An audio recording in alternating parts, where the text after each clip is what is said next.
2018 1 జనవరి తెలంగాణ నూతన రాష్ట్రంలో ఒక కొత్త చరిత్ర శ్రీకారం చుట్టబోతా ఉన్నాం అధ్యక్ష. 2018 జనవరి 1 నుంచి ఎట్టి పరిస్థితుల్లో ఈ రాష్ట్రంలో ప్రతి ఒక్కరికి రైతులతో సహా వ్యవసాయానికి 24 గంటల కరెంటు అందించబడుతుంది.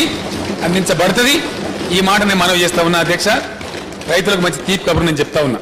ఇప్పటి వరకు ఇచ్చే 4777 కోట్లకు అదనంగా దీనికోసం అదనంగా పీక్ లోడ్స్ తమాషా ఉంటాయి అధ్యక్ష. ఉదయం 7 నుంచి 8 మధ్య అందరూ కూడా మరి అప్పుడు రైతులు అప్పుడే మోటార్లు వత్తడం, గీజర్లు వేయటం, కుక్కర్ స్టార్ట్ కావటం, స్కూల్ పోయే పిల్లల కోసం మంటలు చేయటం అన్నీ ఉంటాయి. కాబట్టి ఉదయం నుంచి 7, సాయంత్రం 3 గంటల 5 నుంచి 7:30 దాకా పీక్ అవర్స్ ఉంటాయి అధ్యక్ష.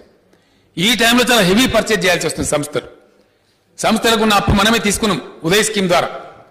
మళ్ళా విద్యుత్ సంస్థల అప్పుల్లో కూరుకొని పోవద్దంటే వాళ్ళు అదనంగా పెట్టే ఖర్చు అధ్యక్ష. ఈ రైతాంగానికి 24 గంటల కరెంట్ ఇవ్వడానికి ఈ 4777 కోట్లు కాకుండా 617 కోట్ల రూపాయలు అదనంగా ప్రభుత్వం చెల్లించాల్సి ఉంటుంది.